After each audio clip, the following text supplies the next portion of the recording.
Have you ever asked yourself, if I could go back to being 70, what would I do differently? I've asked myself that question many times in recent years.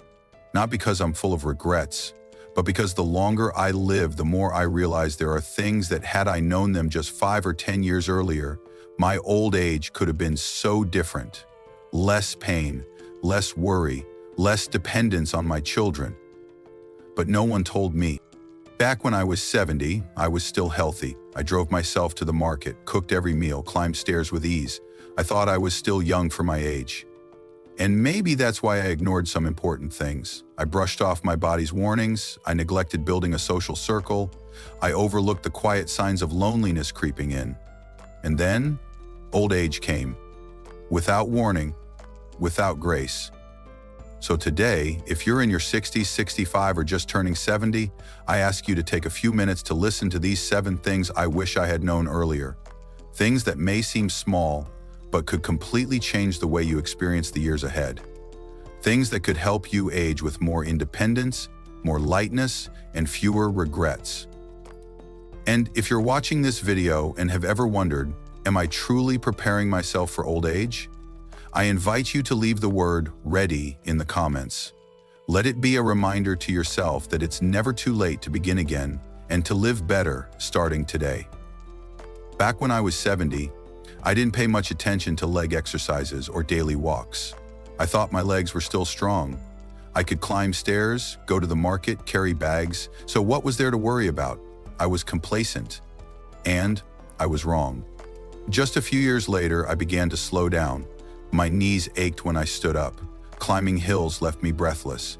But the most frightening part wasn't the pain. It was the feeling of losing my freedom. When you can't step outside for a walk on your own, when you need help getting into a car, when you hesitate at the sight of stairs. That's when you realize keeping your legs strong isn't about fitness. It's about preserving your dignity. It's about holding on to your independence. I once met an old friend, Nancy, 5 years older than me, and still briskly walking her dog every morning. I asked her what her secret was, and she smiled. I treat my legs like lifelong companions. I talk to them. I care for them every day. She wasn't speaking metaphorically. She actually spent 15 minutes each morning, gently stretching, massaging her knees and ankles, and eating foods that supported circulation. I followed her lead, and after a few weeks, I already felt steadier on my feet.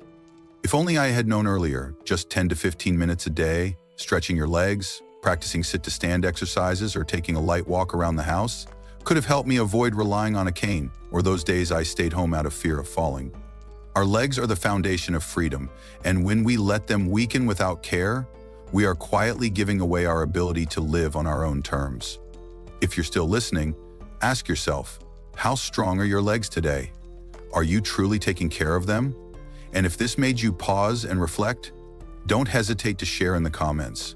Your story might be exactly what someone else needs to hear to begin taking their next step forward, stronger and more mindful. I used to think growing old meant peace and quiet, but after turning 75, I realized there's a kind of quiet that's no longer beautiful. It's the kind that stretches for days without anyone saying your name, no one asking how you feel today, no one to tell stories to, not even something as small as what you had for lunch. And that's when I began to understand, loneliness doesn't come from the absence of people, it comes from the absence of being truly heard. It eats away at your spirit, making the days feel longer and the nights colder, even when the weather is warm. I remember one autumn afternoon, I was sitting in the park and happened to meet Mr. Louis, an 83-year-old widower living alone. We talked for nearly an hour about the simplest things: his dog, the maple tree outside his house, the pie he bakes every Saturday. As we parted ways, he gently held my hand and said, "Thank you for listening. I haven't spoken to anyone in 3 days." I was speechless. Loneliness is a quiet killer. It doesn't scream, it doesn't leave a trail of tears, but it slowly chills the heart. It makes the elderly lose their appetite, lose the will to go outside, and eventually lose the desire to keep living longer. If I had known earlier that connection was the best medicine to prevent emotional decline, maybe I would have opened my heart sooner. I would have picked up the phone and called an old friend. I would have joined a book club, or at the very least, walked to the park, and said hello to a stranger. Because sometimes, a single conversation, a kind pair of eyes that truly listen, that's all it takes to warm an aging heart again. If you're still watching this, ask yourself, have you been quiet for too long? Share with me in the comments, who do you miss most? Is there someone you can call today? Maybe through these little exchanges we'll feel a little less alone. For the longest time, I believed that in order to live a long and healthy life after 70, I needed lots of supplements. Omega-3 capsules, multivitamins, and even those expensive ginseng boxes my children sent me each year. My medicine cabinet was full. Yet strangely, my heart felt empty. I remember one morning, while preparing my usual glass of calcium-enriched milk, I suddenly paused and looked out the window.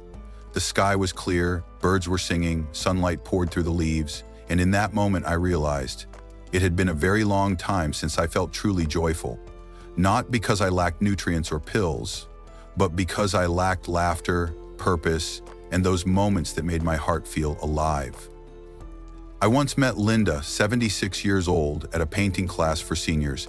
She didn't take any supplements, yet she was energetic, cheerful, steady-handed, and her eyes sparkled. When I asked her for her secret, she smiled and said, "I paint every day. When I hold a brush, I forget that I'm old." That's when it hit me. Happiness is the most powerful supplement for older adults. You can't buy it at the pharmacy. You don't need a prescription, but it heals the fatigue in both your soul and your body. If I had realized this earlier, I might have spent less money on pills I didn't need, and more time on things that made my heart come alive again. Things like gardening, cooking childhood recipes, or writing down the memories I've carried through the years. Dear friend, if you're still watching, I invite you to pause for just a few seconds and ask yourself, what truly brings me joy? Not what pleases others, but what makes you feel alive. Share your answer in the comments below, because what you write might just inspire another older soul out there who's still searching for a reason to smile again. There was a time when I hated being called old. I hated the way people offered to help me cross the street. I even hated how my children insisted I take the elevator instead of the stairs, like I used to. I still felt agile, still capable, and maybe because I thought that way, I ended up falling, both literally and figuratively. One afternoon, I was rushing to the market to pick up a few things for dinner with my grandchild. It had just started to rain. The yard was a bit slippery. I walked faster than usual, worried the market would close early. One hurried step and I slipped. I broke my hip. That fall didn't just keep me in bed for over 3 months. It shattered my trust in my own body. That's when I truly understood. After 70, the cost of one rushed step isn't just a scrape or a bruise, it could be your independence. A single fall can leave you unable to walk the same, unable to care for yourself, and from there your body and spirit begin to decline. I once met Mr. Harold, 81 years old, at a senior community gathering. He told me that after his best friend passed away from slipping in the bathroom, he adopted a new life motto: slow down to live longer. From the moment he gets out of bed, walks down the stairs, or rises after a meal, he does everything with calmness, awareness, and caution. If only I had known sooner, I would have installed grab bars in the bathroom. I would have worn non-slip shoes at home. I would have listened to my body when it was tired, instead of trying to prove I was still as quick and capable as before. If you're watching this video, let me ask you honestly, when was the last time you rushed, and for what? Because after one fall, you might lose more than your balance, you might lose a part of yourself. If you've experienced something similar, please share it in the comments. Your story might be the reminder that saves someone else in this community. I used to believe that being kind was simply part of being human. It's what my parents taught me from a young age, and truly I lived my whole life that way. Holding doors for strangers, sharing food, helping neighbors, and never saying no when someone needed to borrow money. I believed in the goodness of people. I believed that if I treated others well, they'd do the same in return. But after turning 70, I learned that kindness doesn't always have clear boundaries, and sometimes it can be the first crack that opens the door to pain, especially when you're older, slower, and more dependent on the relationships around you. I still remember the first time I was taken advantage of. A former student of my husband's, someone we had known, visited my home, spoke warmly, and then gently asked to borrow a little money, just to get through the week. Without hesitation, I gave him some savings. He never came back. That wasn't the only time. A few other moments, I was approached by well-dressed young people claiming to be part of charity organizations. They came to my door offering free gifts for seniors, but slowly coaxed me into buying products with unclear origins. I didn't want to worry my children, so I stayed silent. Later, I found out several neighbors had gone through the same thing. We were all victims of trust. I'm not saying we should close ourselves off or become suspicious of everyone, but at a certain age, kindness must be paired with caution. I've learned to say no. I've learned not to open the door when I'm home alone. I've learned to keep my banking passwords private and never hand over my card for someone to help me make a payment. Most importantly, I've learned that not everyone who calls me ma'am or grandpa truly cares. If you're watching this, I invite you to share in the comments. Have you ever had a moment where your kindness was taken advantage of? Share your story, not to blame, but to warn and protect one another. Because at this stage of life, we no longer need to please everyone, we just need to live in peace and learn how to protect ourselves. I used to believe that love, the bond between parents and children, was the most sacred thing in life. I truly believed that if I loved my children enough, cared for them, raised them well, then when I grew old and weak, they would naturally stay by my side and care for me in return, like a fair circle of life. But then I learned, some "I love you, Mom" or "I love you, Dad" are warm, yes, but not always strong enough to keep someone by your side when you need them most. I don't blame my children. They're busy with families of their own, careers and pressures I don't fully understand. But I still remember the day I went to the hospital. Sitting alone in the waiting room, I looked around and saw so many elderly people with their children beside them. I smiled to myself and thought, maybe my child is stuck in traffic. But inside, I felt incredibly alone. Family ties, if not nurtured with time and presence, fade like old photographs. And so I realized, to avoid feeling heartbroken in old age, I had to learn independence in both my emotions and daily life. I couldn't place all my hopes on the idea that someone will stay with me until the end. Because the truth is, everyone has their own life. And sometimes, the elderly are gently, quietly set aside in ways that hurt more than words can explain. I began making my own financial plans. I prepared simple things like my health insurance, doctor's contact, and the nearest hospital address. I learned to care for both my physical and emotional health. I joined a group of senior friends, not so I had to wait for my children's phone call to feel happy.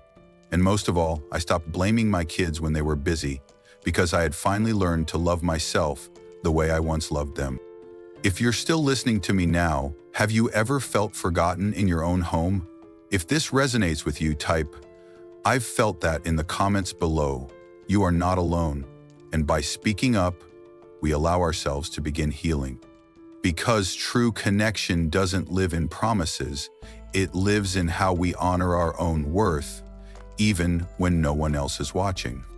Have you ever thought that once you grow old, all the doors start to close? The doors to dreams, to freedom, to love, to longing? I used to think so. But then, growing older gave me a gift I had never truly grasped in all the decades before: awakening. When we're young, we live to please others. We play the roles of father, mother, husband, wife, dutiful daughter-in-law, kind son-in-law. We spend our lives learning how to do the right thing, but we forget to ask ourselves, am I living true to who I really am? Then, at some point, maybe at 60, maybe 75, you suddenly realize there's not much time left to live someone else's life. It's time to live truthfully. Truthfully with what you love. Truthfully with the dreams tucked away in the drawers of memory. Truthfully with the emotions you've kept buried for years. I once met a woman named Eleanor, 78 years old, living alone in a small apartment by the lake. She had spent her whole life caring for her husband and children, never once traveling far. After her husband passed away, her children told her, "Just rest, Mom, don't go anywhere." But Eleanor quietly learned how to book flights, picked up some basic language skills, and at 79, she went on her very first solo trip. When I asked if she was afraid, she smiled and said, "There's only one thing I fear, that I'll die before I ever truly live." You see, aging is not the end. It's the moment life hands you a ticket to freedom. Freedom from expectations, from comparisons, from judgment, if you're brave enough to accept it. If there's one thing I wish I had understood sooner, it's this. Aging doesn't make you smaller. It's when you finally have the space to blossom, quietly, deeply, and freely. The passions you once silenced, the longing to paint, the dream to write a book, the desire to grow a little garden, they're still there, just waiting for you to live honestly. If you're still reading and this touches something in you, leave a comment. I'm ready to live true to myself. Let it be a gentle yet powerful vow for the beautiful years still ahead. Because you deserve more than just to exist. You deserve to live, truly live, the way your heart has always longed for. Dear friend, if you've stayed with me until the very end of this video, I believe something inside you is gently stirring, even if just a little. Maybe it's a quiet thought, a long sigh, or a soft whisper from within. It's time to start living differently. Together, we've reflected on 7 truths we wish we had known earlier. But remember this, it's never too late to begin living a life you truly choose. Not one shaped by habit, expectation, or fear, but one guided by your own heart. Growing old isn't fading into the background. It's the warm, steady glow of a light that has burned for decades and now shines with peace, wisdom, and quiet strength. You don't need to be perfect. You don't need to turn back the clock. You only need to be honest with yourself and brave enough to live a life that makes you smile each morning when you wake up. If today's message spoke to your heart, please leave a comment below. Share one lesson that touched you, or one small thing you'll do differently after watching. I read every comment, and they are the reason I continue to create meaningful videos like this. And if you believe these words could help someone you love, please share this video. Click like and subscribe to Wise Old People, a place where seasoned hearts find one another, where aging is honored as a gift, not a burden. Thank you for being here, and I'll see you in the next video. Because we're not here just to wait, we're here to shine.